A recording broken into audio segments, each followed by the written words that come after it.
यही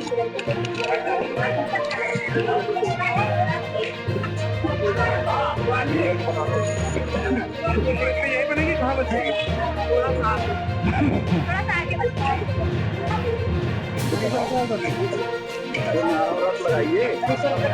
आगे ये पीछे नारे लगाने पीछे रह गए। लंबा है ना।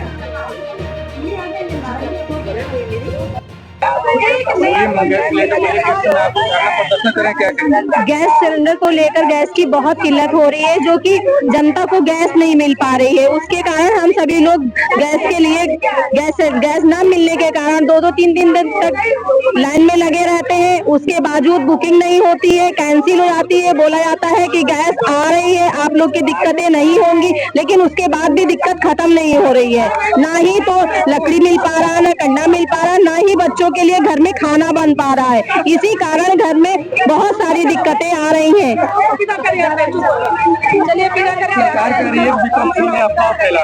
ये अफवाह नहीं है, ये सच्चाई है कि गैस नहीं मिल पा रही। इसके पहले नोटबंदी हुई, उसमें भी कोरोना आया, उसमें भी सभी तरह की दिक्कतें आती रही, लेकिन योगी जी कहीं दिखाई नहीं देते हैं, समस्याओं को सुनना ही नहीं चाहते हैं योगी जी।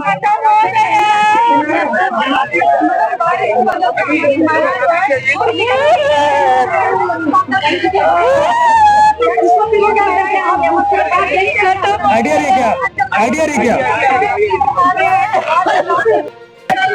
मैम, सरकार कह रही है कि विपक्ष पर कोई आम मुद्दा ही नहीं इस वक्त, इसीलिए गैस सिलेंडर को लेकर ये लोग प्रदर्शन कर रहे हैं। देखिए, सरकार जो है पूरी तरह से जो ईरान और इजराइल का जो युद्ध हो रहा है, उसके पीछे बहुत बड़ा षड्यंत्र। आपने एप्स्टीन फाइल का नाम सुना था ना, तो इसमें जो अमेरिका के जो राष्ट्रपति थे खुद इसमें इन्वॉल्व थे, तो पूरा मुद्दा वहां से शुरू होता है। अगर एक बारीकी में गहराई में देखा जाए तो शुरुआत वहीं से हुई थी, ताकि इनके कारनामे सरकार और पूरे विश्व को पता न चले। इन्होंने क्या किया कि इजराइल के पास सबसे पहले हमारे प्राइम मिनिस्टर इजराइल के पास गए और इजराइल से बात करके उन्होंने ईरान पे हमला करवा दिया। ईरान पे हमला करने के बाद वहां पे उनके नेता थे उनको मरवा दिया, और वहीं से युद्ध शुरू हो गया, ताकि दूसरे जो लोग हैं, जनता और भारत की जनता है, अपने मुद्दे से पूरी तरह से मतलब एक तरफ उनका रुख बदल जाए। और वहां पे जैसे आपने देखा होगा पुलवामा वाला, जब 40 लोगों को मारा गया था, पुलवामा में जो बम कांड हुआ था, उसमें भी यही हुआ था कि जब 2014 के बाद का जो प्राइम मिनिस्टर का चुनाव होने वाला था, तो उन्होंने पुलवामा कांड करके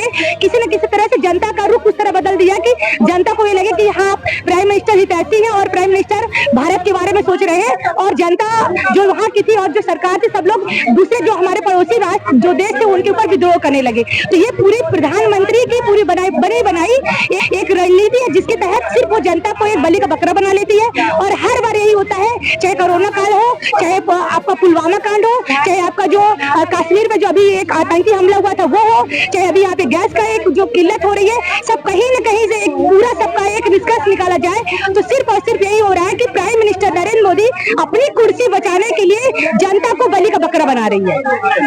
मैम, जिस तरीके से देखा जा रहा है, देश भर में 21 से 22 राज्यों में सरकार भारतीय जनता पार्टी चल रही है, लेकिन सरकार सबसे बनी हुई है, सबसे विपक्ष से लगातार धरना प्रदर्शन देखने को मिला है, हमेशा के लिए विफल रहा।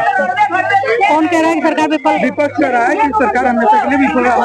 ये बातें तो बिल्कुल सही है, कहीं न कहीं ये अपना विपक्ष जो कह रहा है सही कह रहा है। ये मुद्दा भटकाने का काम तो सरकार कर रही है, भाजपा की सरकार कर रही है।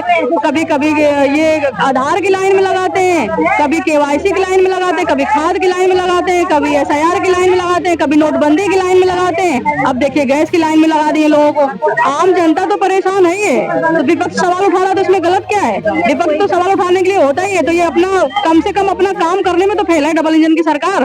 गैस दे देती तो फिर हम लोग सवाल ही ना उठाते, फिर यहाँ होते ही ना।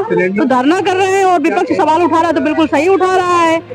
और सरकार तो डबल कभी नोटबंदी करवाएगा, कभी दीपक गिलवाएगा।